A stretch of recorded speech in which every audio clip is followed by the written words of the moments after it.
Attorney Vic, thank you for granting Newswatch Plus's interview. Let me start with this po. In a televised debate, you challenged President Bongbong Marcos to undergo an open and transparent hair follicle drug testing. The president actually responded and said it has nothing to do with public trust. So what exactly do you hope to achieve with this repeated call, and why do you think it's so important for public officials to undergo this drug testing? First of all, I need to greet you and your viewers a very good morning, Tristan. And thank you for inviting me in your program. And second, yung sa iyong katanungan, alam mo, ang katotohanan, nauna yung interview niya bago lumabas yung debate.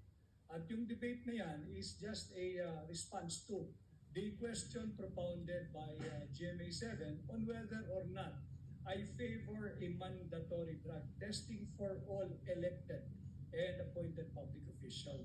But of course, I am all for it.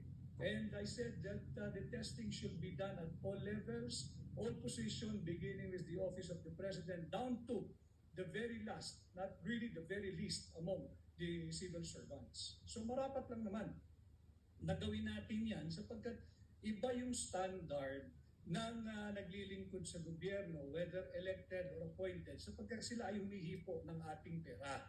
At meron silang kapangyarihan na hindi ordinaryo at higit sa kapangyarihan o kakayahan ng mga pribadong individual. And I took that opportunity also to emphasize and to highlight, why is it that when you're applying as a security guard, you have to undergo not only drug tests, but even psychiatric tests or psychological tests? Why is it when you're applying for a gun license, you need to undergo a drug testing? And why is it when you're applying for a job as a driver of public utility buses, you have to submit a negative drug test? Why is it so hard for our elected and both appointed official to undergo such a testing when it is for the good of the community and the country that they would love to serve? But of course, Attorney Vic, sabi nyo nga po, no, dapat lahat, simula sa pinakamataas na opisyal hanggang sa lahat ng kasapi ng gobyerno. But it can also be recalled that when you were then former executive secretary at nung tina-challenge po si President Marcos, you presented a drug test result clearing the president. Why this time, iba pong klaseng test ang feeling nyo dapat gawin ng Pangulo? No, precisely. That's why my interest here is also personal because kini-question pati yung integridad ko dahil ako talaga, hindi may tatanggi yun. Ako talaga ang nagpresenta ng kanyang negative drug test sometime November of 2021. At hindi matigil-tigil yung istoryang yan, the story about him. So para matigil yan, sinisingil ako. Both his supporters, sinasabi ako raw ay maaaring nagpresenta ng peking resulta. Yung mga kritiko niya, nagsasabi baka naman na parte ako ng pambubudol at nagpresenta ako ng mali o falsified na resulta. So once and for all, para matapos siyang kwentong yan. And so that I, and possibly him, can acquit himself from all this bintang at allegation and accusation, why not? Undergo an open, fair, transparent, and credible hair follicle drug test. And anyway, I stand by firm, hindi lamang sa drug testing na ito, kung hindi yung araw-araw na buhay ng lahat ng nanggagawa sa gobyerno, appointed man o elected, yung Article 11, Section 1.